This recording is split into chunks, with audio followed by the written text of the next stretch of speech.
असफलता से घिरा हुआ, जिंदगी में सब कुछ खो चुका हूँ। मेरे जीवन में कहीं कोई आशा नहीं है।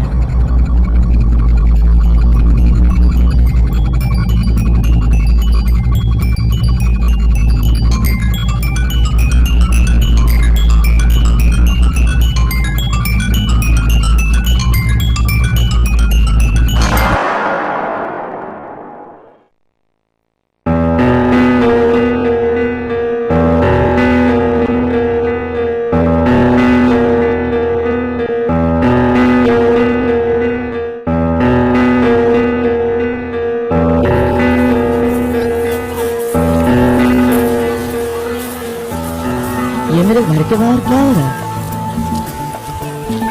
ये धुन कैसी बज रही है? ये सब सच है या मैं कोई सपना तो नहीं देख रहा हूँ? वक्त आ गया है, दरवाजा खोल दो।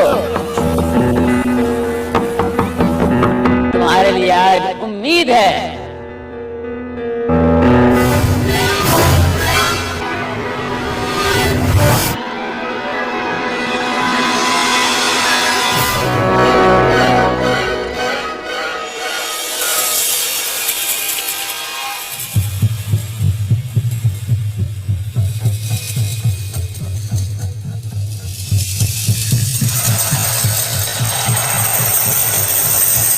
मेरा हाथ थाम लो दोस्त।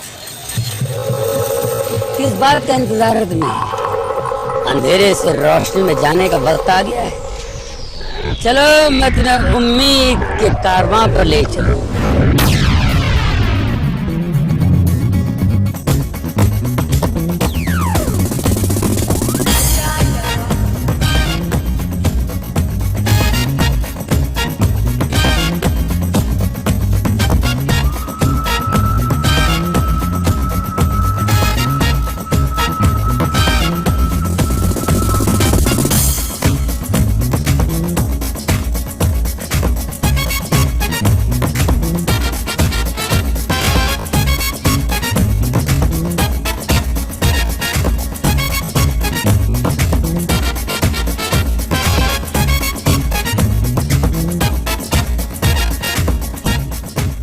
इतनी खुशी, इतना जोश, लेकिन ये सब मुझे नहीं है।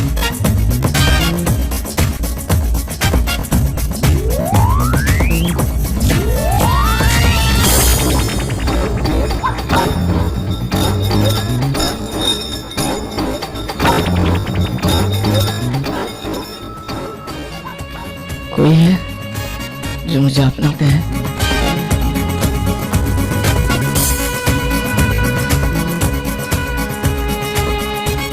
मुझे मेरे दोस्तों की याद आ रही है।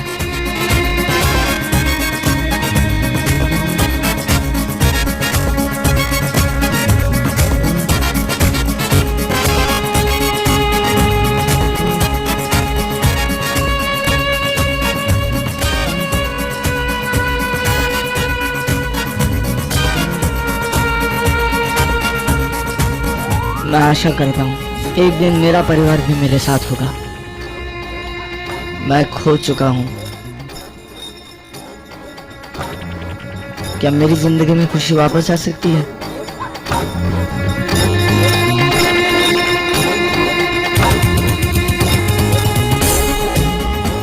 ये मेरे कमरे के बाहर क्या हो रहा है? ये सब लोग कौन है? ये लोग बिल्कुल तुम्हारी तरह हैं। खुशियां मनाओ दोस्त, मेला लगा हुआ है। ये क्रिसमस है। और ये सब लोग तो कितने खुश लग रहे हैं। ये खुश इसलिए है कि इनके पास उम्मीद है। उम्मीद? किस बात की उम्मीद? Good question, you are right. चलो उन्हीं से पूछते हैं। कम ऑन, चलो। हेलो, हाय, कैसे हैं आप? बहुत अच्छा हूँ। उम्मीद के इस मेले में बहुत अच्छा फील कर रहा हूँ। क्रिसमस के बारे में क्या ख्याल है आपका? ढेर सारे तोहफे, नए नए कपड़े, नाचना गाना, धूम मचाना और ढेर सारा केक खाना। और कुछ? और भी कुछ होना चाहिए। आपको क्या लगता है और भी कुछ होना चाहिए? एक्सक्यूज मी, जी हाँ, क्या आप भी कुछ उम्मीद रखते हैं? या जरूर। जी हाँ, मेरी ये उम्मीद है कि इस साल मैं अपना एग्जाम जरूर पास हो जाऊँ। That's good. देखा? क्या आप खुश हैं? हाँ, मैं खुश हूँ। किसी भी इंसान को इतनी सच्ची खुशी कैसे मिल सकती है? बताऊँ? यदि आप प्रभु यीशु मसीह को अपने जीवन में ग्रहण कर ले, तो वही आपको सच्चा आनंद दे सकता है, सच्ची खुशी दे सकता है। हालेलुया! आपके पास उम्मीद है? जी हाँ, बिल्कुल उम्मीद है। मुझे प्रमोशन मिलने की उम्मीद है। आपकी क्या उम्मीद है? एक खूबसूरत लड़की से शादी, अपना खुद का बिजनेस, बहुत सारा पैसा कमाओ और एक बहुत बड़ा अमीर आदमी बन जाऊं। वाह वाह वाह वाह! उस मनुष्य को क्या लाभ जो सारे जगत को प्राप्त कर ले और अपनी आत्मा की हानि उठाए। सच सच, क्या आपके पास उम्मीद है? मैं अंधा हूँ, मैं कुछ नहीं देख सकता। मैं उम्मीद देख सकता हूँ, उसके रंग देख सकता हूँ। आपको उम्मीद कौन दिला सकता है? सिर्फ पैसा, ओहदा, बड़ा घर, ऊंची जात, अच्छी शिक्षा, बड़ी नौकरी, या फिर सिर्फ प्रभु यीशु ही दे सकते हैं आपको उम्मीद, कभी न खत्म होने वाली उम्मीद।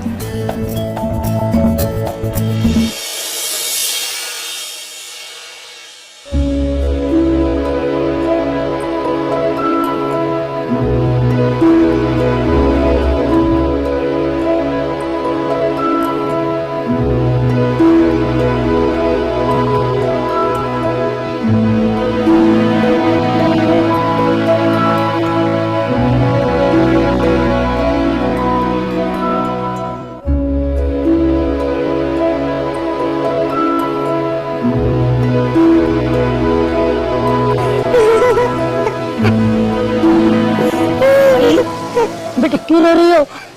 अरे भैया किसकी बच्ची है? नहीं नहीं नहीं नहीं, ऐसे नहीं रोते बेटे।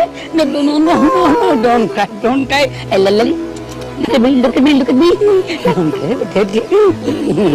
अल्लाह पा मम्मा क्यों करना रोना नहीं बेटे, रोना नहीं।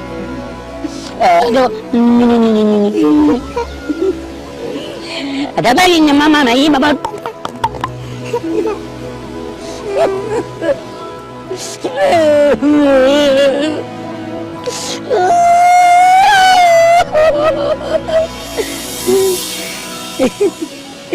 क्यों रो रही थी बेटी? मैं खो गई हूँ, मम्मी पापा। खो गई? कोई बात नहीं, रोते रोते रोते मैं ढूंढूंगा बेटा। डोंट वरी, मैं ढूंढूंगा। रोना नहीं बेटे। नहीं बेटे, नहीं रोते। आइसक्रीम खाओगे बेटा? आइसक्रीम खाओगे? हाँ, एक आइसक्रीम दे रहा बाबा। ये रहा आइसक्रीम। बता बेटे, आपके माँ बाप कहाँ हैं? पता नहीं। कोई बात नहीं, आइसक्रीम शाबाश। मामा रिला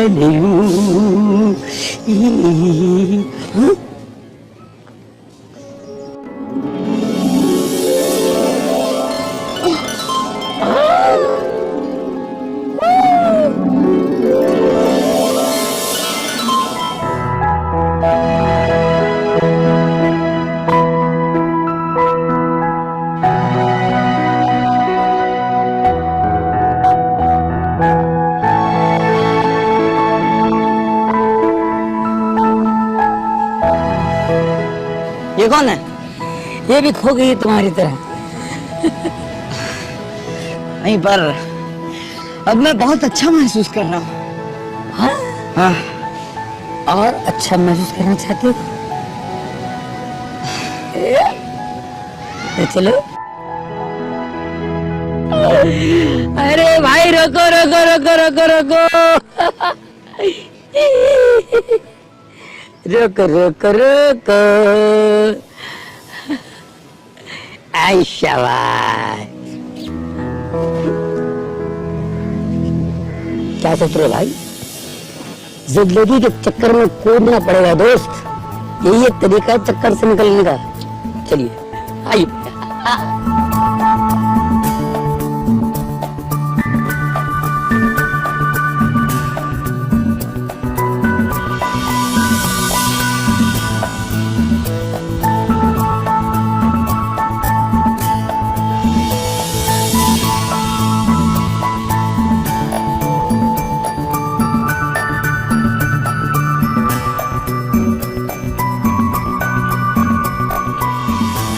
ये मुस्कान इतनी देर से कहाँ छुपा रखी थी? छुपा नहीं रखे थे, खो गई थी। अक्सर अंधेरे में चीजें खो जाती हैं। पर मैंने आज तक सिर्फ अंधेरा और निराशा ही देखी है, जिंदगी भर। जिस दिन मैं ग्रेजुएट हुआ उस दिन मेरे मन में बहुत सारी उम्मीदें और उमंगें थी। खुद का वजूद साबित करना चाहता था, दुनिया जीत लेना चाहता था। मैंने एक जिम्मेदार बेटे की हैसियत से अपनी शिक्षा और काबिलियत के दम पर खुद के लिए और घर वालों के लिए रोजी रोटी कमाने की पूरी कोशिश की।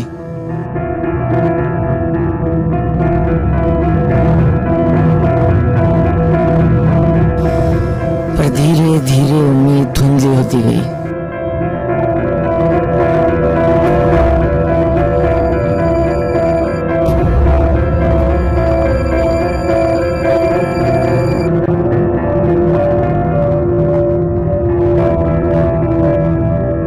और इस हद तक खो गई कि मेरा प्यार, मेरी प्रेमिका का मेरी काबिलियत से विश्वास उठ गया।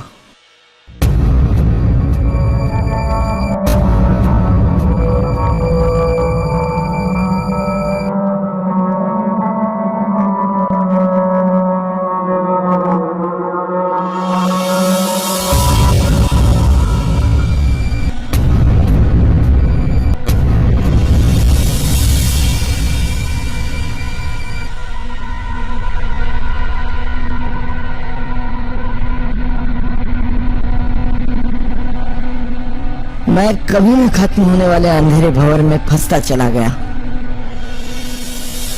और उससे बाहर निकलने की जद्दोजहद में अच्छे बुरे की समझ से परे हो गया और बुरी आदतों से घिर गया।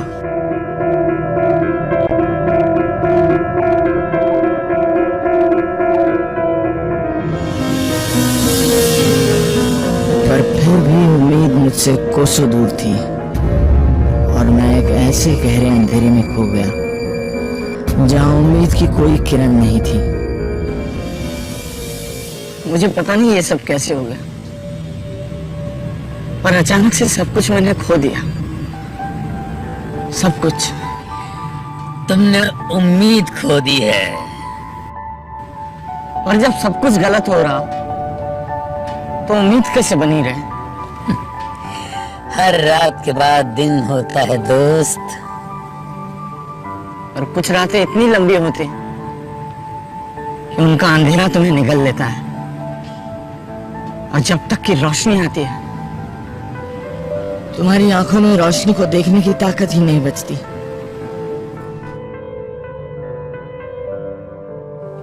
क्योंकि तुम अंधेरे में सिर्फ अंधेरे को देखते हो, रोशनी को नहीं। कौन सी रोशनी, कौन सी उम्मीद? मुझ जैसे आदमी को कोई उम्मीद नहीं हो सकती। मैं यूं ही हमेशा भटकता रहूंगा अंधेरे में। नहीं, उम्मीद है, जिंदा उम्मीद। सिर्फ एक ही है जो तुम्हें अंधेरे से बाहर निकालकर उम्मीद की रोशनी में ले जा सकता है। वो जगत की ज्योति है, प्रभु यीशु मसीह, हमारे पिता।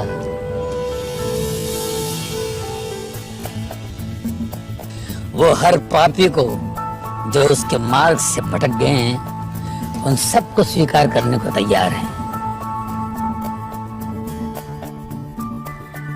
उसके प्यार से उम्मीद की लौ जल उठती है।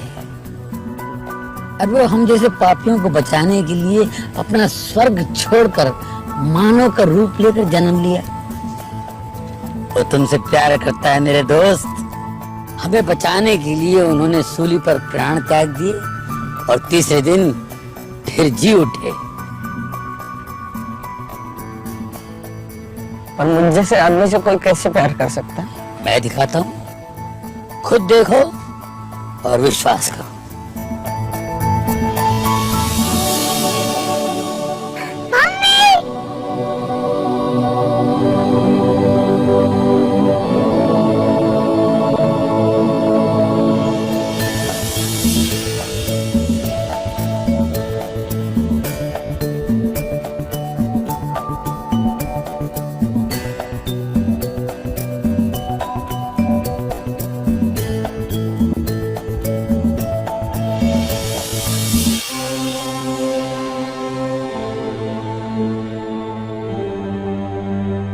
देखा, उससे उसके माँ बाप मिल गए।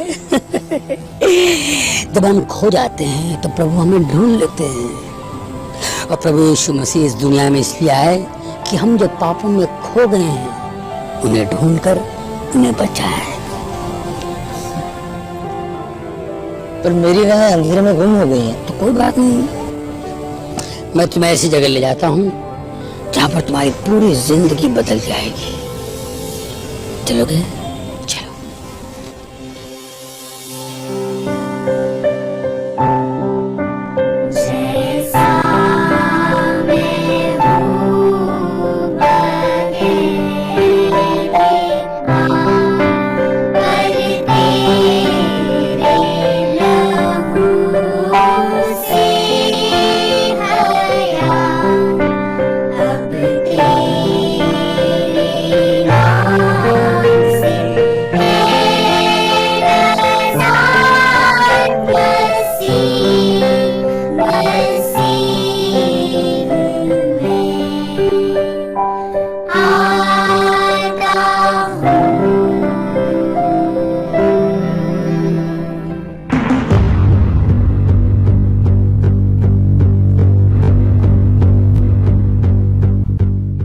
एक मनुष्य था, उसे 2 पुत्र थे।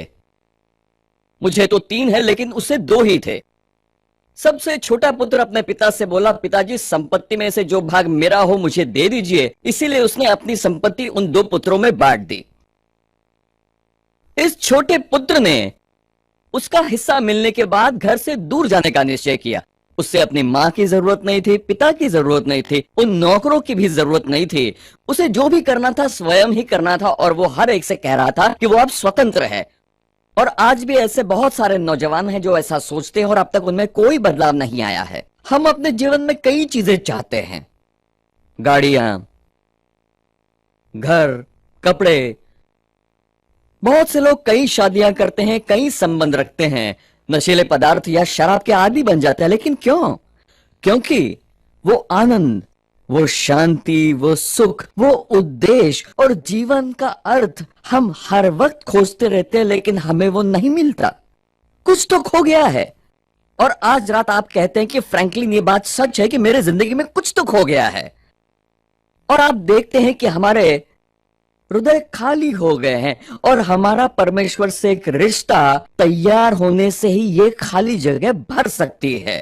आपके जीवन के लिए परमेश्वर की एक योजना है, यह बात आपको मालूम है? उसकी इच्छा है कि आपको शांति मिले, आपको आनंद मिले, आपके हृदय में आकर रहने की इच्छा है उसकी, और आपको शाश्वत जीवन भी देना चाहते हैं। परंतु आप देखते हैं कि पाप की वजह से वो आपके जीवन के लिए जो योजना है वो प्रकट नहीं कर सकते। इस मार्ग में पाप की वजह से रुकावट आ जाती है। इस पाप को हटाना है। पाप का मतलब है परमेश्वर की आज्ञा टालना, और पवित्र बाइबल कहती है कि हम सब ने पाप किया है। परमेश्वर की आज्ञा तोड़ने वाले लोग हैं, और पवित्र बाइबल कहती है कि पाप की मजदूरी सिर्फ मृत्यु है। और हमारा पाप परमेश्वर के, आपके और मेरे बीच में एक दीवार सा खड़ा हो गया है। यहाँ पर पाप का हिसाब करना जरूरी है। यीशु मसीहा के बिना परमेश्वर के पास जाने का कोई भी मार्ग नहीं है। यीशु ने कहा, मार्ग, सच्चाई और जीवन मैं ही हूं, बिना मेरे द्वारा पिता के पास कोई नहीं पहुंच सकता। इस कहानी में जो युवक है वो परमेश्वर से भाग रहा है, अपने घर से भाग रहा है। और आप में से बहुत से लोग जो आज यहाँ मौजूद है बहुत देर से भाग रहे हैं। ये नौजवान जो आज अपने पिता ने दिए हुए पैसे लेता है, ये पैसा उसने कमाया नहीं है, और वो सबसे पास वाले शहर में भी नहीं भागा था, अगले गली में भी नहीं गया था।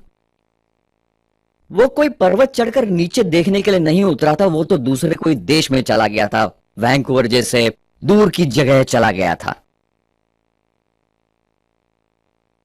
उसे तो हो सके उतना दूर जाना था। और पवित्र बाइबल कहती है कि उसने अपनी संपत्ति पूर्णतः बर्बाद कर दी। जैसे आप में से कितने लोगों ने खुद का जीवन बर्बाद कर दिया होगा। आज रात आप में से कुछ लोग कहेंगे, फ्रैंकलिन मैं आपसे 20 साल उम्र में बड़ा हूं और मेरा जीवन बर्बाद हो गया है, हवा की तरह मैं फूंक दिया है मैंने। आज रात मेरे पास आकर कहोगे कि फ्रैंकलिन मैं अभी 70 या 80 साल का हूं और अब मेरे बारे में बहुत देर हो चुकी है, मेरा जीवन पीछे रह गया है, मैंने उसे हवा की तरह फूंक दिया है, लेकिन अभी वक्त नहीं गया है। तेरे सामने अब शाश्वत जीवन है, वो आपके सामने हमेशा के लिए है। अभी देर नहीं हुई है, लेकिन ऐसा वक्त आएगा जब बहुत देर हो चुकी होगी। आज रात कोई भी देर नहीं हुई है। आज रात आपको एक अवसर है, एक ऐसा सुनहरा अवसर, लेकिन आपको वह कदम आगे बढ़ाना है। यीशु मसीह ने क्रूस पर पाप का कर्ज चुकाया है, इसलिए आज रात आपको विश्वास के साथ कदम उठाना है और उसे स्वीकारने की इच्छा सिर्फ आप में चाहिए। परमेश्वर क्षमा करना चाहता है और उसने आपको अनंत जीवन भी दिया है, लेकिन बड़े विश्वास के साथ हमें उसे स्वीकार करना चाहिए। यीशु जिस नौजवान के बारे में बोल रहे थे वो बड़े दुख से रो पड़ा, उसके पास कुछ भी नहीं बचा था। आज रात आपको मेरा एक सवाल है, आपकी भी यही परिस्थिति हो, आप टूट गए हो, आप आपके आत्मा से टूट गए हो। मैं यहां पर आर्थिक स्थिति के बारे में नहीं बात कर रहा हूं, लेकिन आप खालीपन महसूस कर रहे हो क्या? आपका जीवन व्यर्थ है क्या? इस नौजवान को जो काम मिला था वो था सुअर चराने का और वो कंगाल हो चुका था। आज रात आपको मेरा एक सवाल है, आज आपकी जरूरत क्या है? आपको किस बात की जरूरत है? मैं कहता हूं क्या है, आपको मसीहा की जरूरत है। ये यीशु मसीहा है। ये नौजवान, और उसे उसकी जिंदगी में कभी भी भूख नहीं लगी थी, और अब सुअर जो फलियां खाते थे उसके छिलके खाकर अपना पेट भरने के लिए वो खाली बर्तन के इर्द गिर्द घूमता रहा। वो क्या कर रहा था मुझे नहीं पता, लेकिन वो भूखा था और उसके पास हर एक चीज की कमी थी। और पवित्र बाइबल कहती है कि वो होश में आ गया था। हो सकता है कि जब उसकी नशा उतर गई हो और वो अचानक जाग सा गया हो और बोला, मैं इस जगत में क्या कर रहा हूं, ये फलियां हैं, अब मैं फिर से वापस जाऊंगा और अपने पिता से कहूंगा मुझे माफ करो क्योंकि मैंने स्वर्ग के विरोध में पाप किया है। ये नौजवान नम्र हो चुका था और अपने पिता के पास वापस गया था। उसे अपने पाप का एहसास हो चुका था। आपको अपने पाप का एहसास हो चुका है? उसने खुद को अपने पिता के अनुग्रह के अधीन कर दिया। आपको परमेश्वर के अनुग्रह के अधीन होने को तैयार हैं क्या? इस नौजवान ने पश्चाताप किया और पश्चाताप का मतलब है वो उसके सीधे साधे जीवन की ओर मुड़ गया। और आज रात आप अगर मसीहा के पास आना चाहते हैं तो आपको अपने सब पापों का प्रायश्चित करना पड़ेगा। इसका मतलब है कि आपको पापों से मुंह मोड़कर हमेशा के लिए उससे दूर रहना पड़ेगा। आपको जीवन में एक नई दिशा से जाना है। यह नौजवान कहता है कि मैं उठकर अपने पिता के पास आ गया। आज रात आप भी अपने पिता के पास आ जाइए। और जब वह दूर था उसी वक्त उसके पिता ने उसे देख लिया और उस पर तरस खाकर दौड़कर उसे गले लगाया और बहुत चूमा। यह विचार मुझे बहुत अच्छा लगता है। आपने कभी सोचा है कि उसके पिता दूर अपने खेत में ट्रैक्टर पर बैठकर काम नहीं कर रहे थे, घर में नहीं थे, गराज में नहीं थे, दफ्तर में नहीं थे, लेकिन सड़क पर अपने बेटे की खातिर निगाह लगा बैठे थे। और पता है कि वो उठकर बेटे की ओर दौड़ पड़े और गले लगाकर उसे चूम लिया। और नौजवान बोला कि पिताजी, मैंने स्वर्ग के विरोध में और आपकी दृष्टि में पाप किया और मैं आपका पुत्र कहलाने के लायक नहीं हूं। और पिताजी बोले, अब कुछ मत बोलो बेटा। तू मेरा बेटा है, तू खो गया था पर अब मिल गया है। तुम पाप में मर गए थे और फिर भी जी गए हो। तू मेरा पुत्र है। ऐसा कहकर उसने अपना खुद का वस्त्र लाकर उसे पहनाया, और आज रात अगर आप मसीहा के पास आओगे तो आप भी पवित्र आत्मा के वस्त्र पहनोगे, और आपके सब पाप, इस नौजवान की सारी गंदगी और बुराई उसके पिता के वस्त्र के पीछे ढक गई, और पिता ने उसकी अंगूठी उसे पहनाई और पांव में जूतियां पहनाई और आनंद किया। और आप कहोगे कि फ्रैंकलिन, आपको लगता है कि परमेश्वर ने मुझे मेरी जिंदगी में लाया, सारी बुराई और गंदी बातें बताई, पर देखिए आप मसीहा के पास आए हो, परमेश्वर आपको क्षमा करेगा, वो तुम्हें आजाद करेगा। फिर आप कितने भी बुरे या खराब हो उससे कुछ असर नहीं पड़ता। हम सब गुनहगार हैं, हम सब पापी हैं। आज रात तुम सब इसकी क्षमा का अनुभव प्राप्त कर सकते हैं। इसलिए आपको यह कदम बड़े विश्वास के साथ आगे बढ़ाना है। विश्वास से ही मसीहा को स्वीकारना है, पाप से दूर होकर मसीहा को अपनाना है। आज रात आप ऐसा करेंगे और अपना जीवन उसे समर्पित करेंगे। आप मेरे बाद इस बात को दोहराएंगे और हम आज इनसे सीधी बात करने वाले हैं। इसीलिए मैं पहले कहता हूं और आप इससे मेरे बाद दोहराएंगे। हे प्रभु, मैं आपकी संतान हूं। मैं आपसे मेरे सारे पापों के लिए क्षमा चाहता हूं और आपसे माफी मांगना चाहता हूं। मुझे यकीन है कि यीशु मसीह को मेरे पापों के लिए मरना पड़ा था और वो पुनर्जीवित हो उठे थे। अब मैं अपने आप को पापों से मुक्त करना चाहता हूं, इसीलिए मुझे आपकी मदद चाहिए। अब मैं यीशु मसीह को आमंत्रित करता हूं कि वो मेरे हृदय में विराजमान हो और मेरे जिंदगी की बागडोर संभाले। मैं यीशु मसीह को अपने गुरु के रूप में स्वीकार करता हूं और आज से उनका अनुसरण करता हूं। आज इस वक्त से मैं यीशु मसीह को अपना प्रभु मानता हूं, अपना सर्वस्व मानता हूं। आमीन। प्रभु यीशु आज से मेरा भी प्रभु है, मेरी भी आशा है। शायद आप भी मेरे दोस्त की तरह इस कार्निवल में उम्मीद की तलाश कर रहे हैं। एक बात बताऊं, आप उम्मीद सिर्फ यीशु मसीह में ही पा सकते हैं। आइए प्रार्थना करके आज यीशु मसीह को अपने जीवन का प्रभु मानकर ग्रहण करें। उम्मीद तुम्हारे दरवाजे पर दस्तक दे रही है। खोलिए, खोलिए। क्या आप अपने हृदय को खोलकर प्रभु यीशु मसीह को स्वीकार करोगे? उसको अंदर आने दीजिए। इस क्रिसमस के अवसर पर प्रभु यीशु मसीह आपके